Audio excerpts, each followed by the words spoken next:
नमस्कार, myself doctor K S Meena, department of chemistry, MLV government college Bhilwara. Physical chemistry में हम लोग जो डिस्कस कर रहे हैं, आज का हमारा जो टॉपिक है, नया टॉपिक हम जो स्टार्ट कर रहे हैं वो है electrochemistry. Electrochemistry, thermodynamics, chemical equilibrium, phase equilibrium हम लोग स्टडी कर चुके हैं। हमारा जो नेक्स्ट टॉपिक हम लोग स्टार्ट कर रहे हैं वो है इलेक्ट्रोकेमिस्ट्री।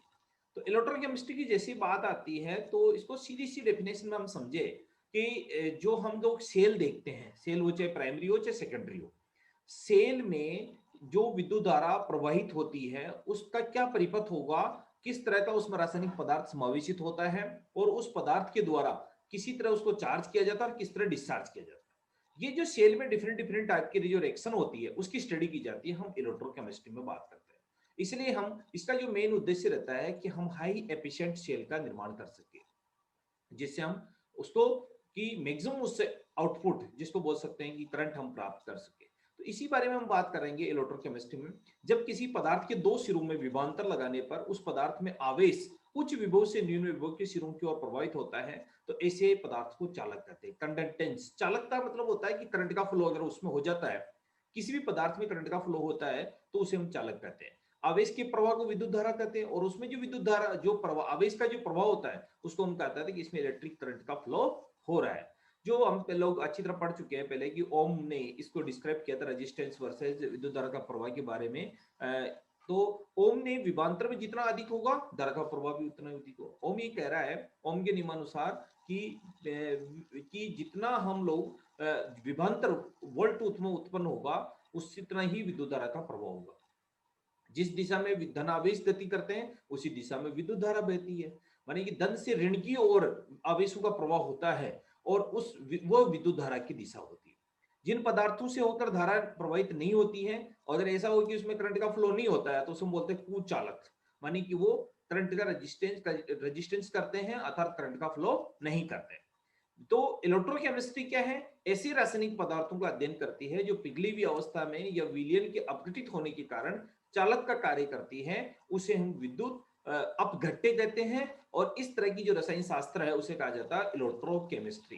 तो इलेक्ट्रोकेमिस्ट्री मतलब रासायनिक पदार्थों का अध्ययन है जो कि सॉल्वेंट पोजीशन में या इसके अपघटन होने पर विद्युत का प्रवाह कर सकते हैं, विद्युत का चालन कर सकते हैं और विद्युत का चालन करने वाले पदार्थ को विद्युत अपघट्य और जो नहीं कर सकते उसको विद्युत अनअपघट्य कहते हैं। तो विद्युत अपघट्य जितने भी होते हैं वो विद्युत के क्या होते हैं? सुचालक होते हैं। तो सबसे पहली चीज होगी कि इलेक्ट्रोकेमिस्ट्री क्या चीज होगी? इलेक्ट्रोकेमिस्ट्री रसायन शास्त्र की वह शाखा है जिसमें विद्युत अपघट्य पदार्थों का अध्ययन किया जाता है। यह विद्युत अपघट्य पदार्थों में विद्युत धारा किस तरह प्रवाहित होती है, करंट का फ्लो कैसे होता है, इस बारे में स्टडी करवाता है, वो हमारी क्या है? इलेक्ट्रोकेमिस्ट्री। तो अब जैसे बात करते हैं कि जनरली कंडक्टेंस की बात करते हैं तो मेटल की बात करनी पड़ेगी। मेटल की प्रॉपर्टी होती है विद्युत धारा का प्रवाह करना। तो धातुओं और विद्युत अपघट्य विलयनों की चालकता, चालकता का मतलब हो गया कि कंडक्टेंस कैसी है, बहुत ज्यादा है कम है। किसी धातु जैसे तांबे के तार के दो सिरों के मध्य विभवांतर लगाने पर उसकी धारा का प्रभाव होता है। धातु में इलेक्ट्रॉन्स के एक सिरे से दूसरे सिरे तक गति के कारण धारा प्रभावित होती है। अतः इसको बोलते हैं धात्विक चालकों में इलेक्ट्रिक चालकता भी कहा जाता है, मानी इलेक्ट्रेंस या इलेक्ट्रॉनिक करंट का फ्लो होता है। जैसे नमक NaCl का सॉल्यूशन, जल में नमक का सॉल्यूशन बनाने पर ये अपघटित माने टूट जाता है और ये दो आवेश बन जाते हैं, इसमें Na+ और Cl- आवेश बन जाते हैं। तो आवेशित कण आयन बनते हैं। धनायन और ऋणायन विलयन में दो इलेक्ट्रोड के मध्य विभवांतर लगाने पर विलयन में से धारा का प्रवाह होता है, अर्थात ये विलयन चालक है। इस विलयन में धारा प्रवाह का कार्य धनात्मक और ऋणात्मक दोनों के द्वारा किया जाता है, अतः इसे आयनिक चालक भी कहते हैं क्योंकि आयन इसमें विकिरण भाग ले रहे हैं। यहाँ सोडियम प्लस और क्लोराइड माइनस आयन अब चालकता में भाग ले रहा है, इसलिए हम बोलते हैं आयनिक चालक कहते हैं। NaCl जैसे पदार्थों को जो विलयन में पिघली हुई अवस्था में आयनों के अपघटित होने के कारण विद्युत का चालन करते हैं, उन्हें विद्युत अपघट्य या आयनिक चालक पदार्थ कहते हैं। तो यहां पर हमारे पास क्लियर हो जानी चाहिए कि चालक कौन है? जिसमें करंट का फ्लो हो सकता है, विद्युत धारा का प्रवाह हो सकता है और उसे विद्युत अपघट्य भी कह सकते हैं, और जिनमें विद्युत का चालन नहीं होता है उसे कहते हैं विद्युत अनअपघट्य और इसको कहते हैं इसमें आयनिक, और विद्युत अपघट्य को हम आयनिक चालक भी कहते हैं। जैसे एक सिंपल सी बात है कि एक ये हमारे पास परिपथ बनाया हमने जिसमें एक एनोड है एक कैथोड है, NaCl का विलयन जल का विलयन भर दिया और विद्युत धारा प्रवाहित करते हैं, प्लस से माइनस की ओर विद्युत धारा प्रवाहित होती है, मानी विद्युत धारा का फ्लो ये होगा तो इसमें नमक के विलयन में दो धात्विक प्लेट ए और सी मतलब दो प्लेट लगा दी, जिन्हें इलेक्ट्रोड कहते हैं। बैटरी में धन और ऋण टर्मिनल से जोड़ दिया जाता है। प्लेट में ए को एनोड और सी को क्या कर दिया, कैथोड।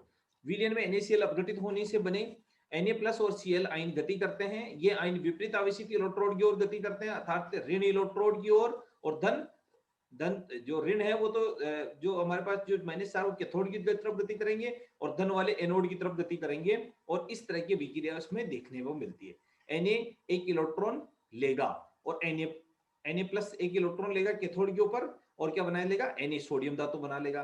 क्लोराइड एक इलेक्ट्रॉन त्यागेगा और Cl क्लोरीन बना लेगा, क्योंकि सब संतृप्त अवस्था में रहना चाहते हैं। संतृप्त अवस्था माने सैचुरेटेड पोजीशन में रहना चाहते हैं, तो धनाइनों के कैथोड की ओर गतिशील होने के कारण इन्हें धनाइन, कैटाइन, और ऋणाइनों के एनोड की ओर गतिशील होने के कारण एनाइन कहते हैं। इस प्रकार विलयन में आवेश प्रवाह माने धारा का प्रवाह का कार्य धनात्मक और ऋणात्मक दोनों के द्वारा किया जाता है। ऐसे रासायनिक पदार्थ जिसमें मुख्यतः सहसंयोजक बंध पाए जाते हैं, कोवैलेंट बॉन्ड जिसमें मिलता है, जैसे सुक्रोज है, चीनी, विलयन में अपघटित होकर आयन नहीं बनाते, उन्हें विद्युत के कुचालक कहते हैं। माने जो पदार्थ आयन नहीं बना सकते, आयनिक बंध वाले पदार्थ जितने भी होंगे वो आयनिक बंध तोड़ लेंगे, और तोड़ने के कारण उसमें आवेश बन जाता है और चार्ज उत्पन्न हो जाता है। चार्ज उत्पन्न होने के कारण क्या हो जाता है, विद्युत का फ्लो हो जाता है। लेकिन जो हमारे पास विद्युत अपघट्टे हैं, अर्थात जिनमें सहसंयोजक बंध पाए जाता है, उनमें विद्युत का चालन नहीं होता। उसका कारण ये होता है कि उनके विलयन अपघटित नहीं होते, आयन नहीं बनाते, इसलिए उन्हें कहा जाता है विद्युत अनअपघट्टे, नॉन इलेक्ट्रोलाइट। नॉन इलेक्ट्रोलाइट कौन से कंपाउंड होंगे, कौन से पदार्थ होंगे जो विद्युत का चालन नहीं कर सकते। इलेक्ट्रोलाइट कौन होंगे जो विद्युत का चालन कर सकते हैं। अब इसमें एक वर्ड निकल के आता है स्पेसिफिक चालक, विशिष्ट चालकता, स्पेसिफिक कंडक्टेंस। इसको स्मॉल कैसे रिप्रेजेंट किया जाता है, तो धात्विक चालकों की भांति विद्युत अपघट्टे पदार्थ में, ये इलेक्ट्रोलाइट की बात कर रहे हैं हम, इलेक्ट्रोलाइट कंडक्टर्स भी ओम के नियम की पालना करते हैं। ओम का नियम क्या है, I=E/R, या IR या IE=R। I धारा है, E विभवांतर है, R प्रतिरोध है। विद्युत अपघट्टे चालकों का प्रतिरोध R नापने की तुलना में उसकी चालकता C को नापना अधिक सुविधाजनक है। हम कंडक्टेंस नाप के, कंडक्टेंस का उल्टा होता है, क्या होता है, विक्रम होता है, रेजिस्टेंस, इसलिए चालकता नाप के उसके द्वारा हम क्या निकाल लेंगे, प्रतिरोध निकाल लेंगे। विलयन की प्रतिरोध R को विक्रम को चालकता कहते हैं। R is inversely proportional to 1C, माने R प्रोपोर्शनल टू 1/C, अर्थात इसका मात्रक क्या होता है, ओम होता है। ओम का उल्टा क्या हो गया, ओम इनवर्स, या इसको मोह भी कहते हैं, सीमेंस भी कहते हैं। तो I=EC, I proportional to C, किसी विलयन की चालकता उस सरलता का माप है जिससे वो अपने में से विद्युत धारा का प्रवाह होने देता है। किसी विलयन की चालकता C इलेक्ट्रोड के अनुप्रस्थ काट का एरिया A के समानुपाती होती है, और इलेक्ट्रोड से एक इक्वेशन बना ले, C is proportional to A/L, अर्थात C=KA/L के समानुपाती स्थिरांक है, जिसे विलयन की विशिष्ट चालकता कहा जाता है। इसमें जैसे ये विलयन है, इसमें विद्युत धारा प्रवाहित की जाती है, तो 1 सेंटीमीटर अनुप्रस्थ काट में 1 सेंटीमीटर लंबाई में से अगर जो भी विद्युत धारा कंडक्टेंस प्रभावित होती है उसे विशिष्ट चालकता कहते हैं। अर्थात 1 सेंटीमीटर विलयन में से की चालकता का जो मान होता है वो विशिष्ट चालकता के बराबर होता है। चित्र में 2 इलेक्ट्रोड PQ दिखा दिए, जिसमें प्रत्येक का क्षेत्रफल A=1 वर्ग सेंटीमीटर हो, उनके मध्य दूरी 1 सेंटीमीटर हो, तो इनके मध्य भरे हुए विद्युत अपघट्टे विलयन का आयतन 1 ज्ञान सेमी होगा। अर्थात C=K, A=1 centimetre, L=1 centimetre. 1 वर्ग सेंटीमीटर अनुप्रस्थ काट वाले 1 सेंटीमीटर दूरी पर रखे 2 इलेक्ट्रोड के मध्य बड़े विद्युत अपघट्टे विलयन की चालकता ही विलयन की विशिष्ट चालकता कहलाती है। किसी विलयन की विद्युत अपघट्टे के 1 घन सेंटीमीटर, घन की बात होगी, क्यूबिक हो गया, आयन की चालकता ही विशिष्ट चालकता कहलाती है। अब आती है इक्विवेलेंट, तुल्यांक की चालकता। पर्याप्त बड़े समानांतर इलेक्ट्रोड जो 1 सेंटीमीटर दूरी पर स्थित होते हैं, उनके मध्य भरे हुए विलयन जिसमें विद्युत अपघट्टे का 1 ग्राम तुल्यांक घुला हुआ हो की चालकता विद्युत अपघट्टे की तुल्यांक की चालकता कहलाती है। तो इसको बोलते हैं इक्विवेलेंट कंजंक्शन। इस तरह के बहुत सारे होने चाहिए, 1 सेंटीमीटर यूं, 1 सेंटीमीटर के क्यूबिक बने हुए बहुत सारे। इस प्रकार के विलयन में विद्युत अपघट्टे के 1 ग्राम तुल्यांक में उत्पन्न कुल आयनों की चालकता ही तुल्यांक की चालकता कहलाती है। जबकि इस विलयन में 1 घन सेंटीमीटर में उपस्थित आयनों की चालकता विशिष्ट चालकता कहलाती है, अर्थात इसका mole inverse centimetre in twice to तुल्यांक होता है। अर्थात तुल्यांक और विशिष्ट चालकता में क्या संबंध है? यदि किसी विलयन की विद्युत अपव्यय का 1 ग्राम तुल्यांक V घन सेंटीमीटर विलयन में घुला हुआ है तो इसको विशिष्ट चालकता equal to K is proportional to V, मानी तुल्यांक की चालकता लैम्डा विशिष्ट चालकता K और ग्राम तुल्यांक विद्युत अपघट्य घुले विलयन में घन सेमी में आयतन V के गुणनफल के बराबर होती है। यदि विलयन की नॉर्मलता C है तो V equal to 1000 upon C, और इस तरह से लैम्डा इसको ज्ञात करेंगे, विशिष्ट चालकता की बात करेंगे तो क्या करेंगे 1000 K अपॉन C, तो इसको बोलते हैं तुल्य। लैम्डा क्या हो गया? तुल्यांक की चालकता, और K विशिष्ट चालकता, और C विलयन की नॉर्मलता को परिभाषित करता है। अब आता है मोलर चालकता, इसे म्यू से रिप्रेजेंट करते हैं। पर्याप्त बड़े दो समानांतर इलेक्ट्रोड्स जो एक दूसरे की दूरी पर स्थित हो, उनके मध्य ऐसे विलयन जिसमें विद्युत अपघट्य का मोल घुला हुआ हो तो चालकता मोलर चालकता कहलाती है। इसकी जो इसको कैसे रिप्रेजेंट करेंगे कि विद्युत अपघट्य में 1 मोल में V सेंटीमीटर क्यूब में घुला हुआ है तो mu equal to K upon V। अर्थात यदि विलयन की मोलर सांद्रता मोलरता C हो तो V equal to 1000 upon C, mu equal to 1000 K upon C। अब इसका मापन कैसे करते हैं साहब? कंडक्टेंस का मापन कैसे करते हैं? तो ये आपका जो कंडक्टेंस का मापन है थर्ड ईयर की प्रैक्टिकल्स भी इसमें आपके ऊपर डिसाइड किए गए हैं, तो थर्ड ईयर में इसको प्रैक्टिकल भी आपको करना है। तो विलयन का प्रतिरोध नाप ले हम तो विलयन की चालकता ज्ञात की जा सकती है। चालकता विलयन में चालकता मापन है तो विलयन में पायरेक्स कांच है, क्वार्ट्ज के बने हुए पात्र जैसे चालकता सेल कहते हैं। ये जो पायरेक्स कांच की कंडक्टेंस इनकी अच्छी होती है, इसे कंडक्टेंस सेल भी कहते हैं, भरा होता है। चालकता सेल विभिन्न आकृतियों के होते हैं पर इनकी स्थिति दोनों इलेक्ट्रोड एक इस प्रकार लगाए जाते हैं कि उनके मध्य दूरी स्थिर रहे। जैसे विभिन्न प्रकार की चालकता सेल है। चालकता मापन हेतु प्रत्यावर्ती द्वारा अल्टरनेट करंट का उपयोग किया जाता है जो हमारे घर में बिजली विभाग के द्वारा आ रही है। दृष्टि द्वारा डायरेक्ट का प्रयोग नहीं किया जाता। देना जो बैटरी का करंट है वो इसमें काम नहीं आएगा कंडक्टेंस नापने के लिए। दृष्टि द्वारा का उपयोग में निम्न जटिलताएं उत्पन्न होती, क्यों नहीं किया जाता है? ये बहुत क्वेश्चन है कि हमने अल्टरनेट करंट का तो यूज करेंगे, उसका क्यों नहीं करते हैं? विद्युत अपघटन के कारण इलेक्ट्रोड पर विलयन का सांद्रता परिवर्तित हो जाती है, जिससे कि और इलेक्ट्रोड को उत्पाद एकत्रित होने से ध्रुवण विद्युत वाहक बल प्रारंभ हो जाता है। इन जटिलताओं से बचने के लिए हमें अल्टरनेट करंट प्रत्यावर्ती धारा का उपयोग करना चाहिए। तो ये हमारे पास क्वेश्चन बिल्कुल क्लियर हो जाना चाहिए कि हमें अल्टरनेट करंट ही क्यों लेना है, एसी क्यों लेना, डीसी क्यों नहीं लेंगे। इसको बोलते हैं चालकता ब्रिज। चालकता ब्रिज के द्वारा चालकता का निर्धारण किया जाता है। जैसे ये रेजिस्टेंस बॉक्स होता है, इसका ए से बी तक ये एक ब्रिज बना हुआ है। सोर्स ऑफ अल्टरनेट करंट यहाँ दे देंगे, जो हमारे पास इलेक्ट्रिक सप्लाई वो दे देंगे, थर्मोस्टेट लगा होता है, ये सेल होता है जो किसके अंदर रखा होता है। इसको आगे देखिए, प्रत्यावर्ती धारा वाइनस्टोन ब्रिज चित्र में दर्शाया गया, इसके द्वारा निकाली जाती है। ये बहुत अच्छा क्वेश्चन बनता है कई बार, प्रत्यावर्ती धारा विनस्टोन ब्रिज के द्वारा ही निकाली जाती है। इसमें ए बी प्लेटिनियम प्लेटिनियम जो PTER माने कि प्लेटिनियम इरिडियम का जो मिश्र धातु का बना हुआ एक मोटाई का तार होता है जो कि मिलीमीटर में आंशिक पैमाने के तनाव हुआ रहता है। ये सर्पी संपर्क माने इसके द्वारा जुड़ा रहता है। तार में AB की खिसक जाता है। ब्रिज में एक प्रतिरोध बॉक्स लगा होता है जो ब्रिज को एक भुजा का कार्य कर ले जाता है, तथा एक चालकता सेल होता है, इसमें विलयन भरा रहता है जिसकी हमें चालकता ज्ञात करनी होती है।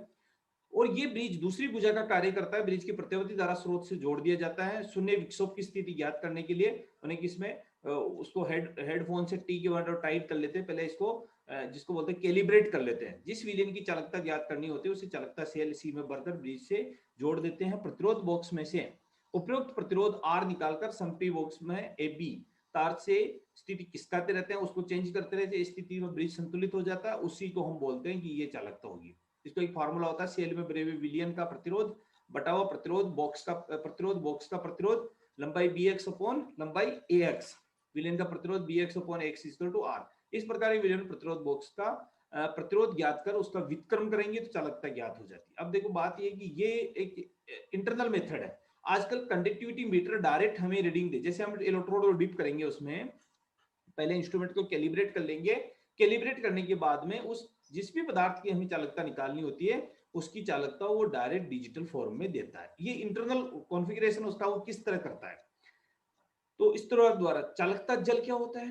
Conducting water. साधारण जल में अनेक लवण घुले रहते हैं जिससे उसकी स्वयं की पर्याप्त चालकता होती है। अतः किसी विद्युत अपघट्य का साधारण जल में विलयन बनाने पर मापी गई चालकता विद्युत अपघट्य की चालकता कहलाती है। साधारण जल की चालकता के योग के बराबर होती है। इसमें जटिलताएं उत्पन्न होती है। अतः विलयन बनाने हेतु ऐसे जल का विलायक के रूप में उपयोग किया जाता है जिसकी स्वयं की चालकता नगण्य हो, इसे चालकता जल कहते हैं।